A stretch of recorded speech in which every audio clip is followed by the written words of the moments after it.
आणि विवाह सोहळ्यामध्ये दोन गटांमध्ये वाद झाला। धारदार शस्त्रानं काही जणांवर हल्ला करण्यात आला आणि यामध्ये तिघांचा मृत्यू झालाय। धुळे जिल्ह्यातल्या साक्री तालुक्यातल्या पिंपळनेरमध्ये ही घटना घडली।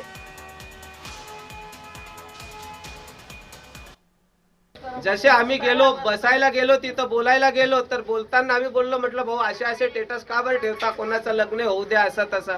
त्यांनी मागं पुढे विचार केलाच नाही।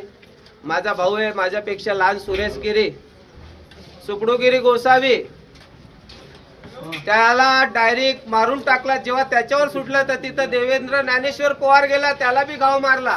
सुरेश गिरीचा पोरगा गेला, त्याला बी घाव मारला। सुरेश गिरीचा भासा गेला सागर गोसावी, त्याला बी घाव मारला आणि माझा पोरगा गेला, त्याला बी घाव मारला। त्या लोकांनी प्लॅन वाईज ही घटना घडवली आहे। सहकारी तुषार परदेशी आता आपल्या सोबत आहेत या संदर्भात आणखीन माहिती देण्यासाठी। तुषार, प्रचंड भयंकर घटना आहे, काय नेमकं कारण? हा हे ठरवून होतं, पूर्वनियोजित होतं की अचानक घडलेला प्रकार आहे?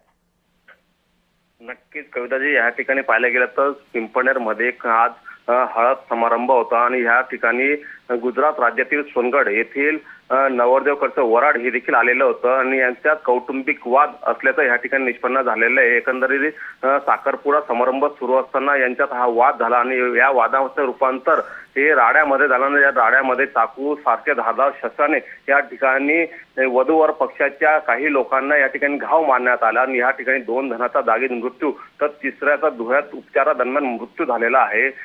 एकंदरीत पोलिसांनी तात्काळ या ठिकाणी ऍक्शन घेत दोन जणांना अटक देखील करण्यात आलेली आहे। धन्यवाद विशाल, तुम्ही दिलेल्या सगळ्या माहितीबद्दल।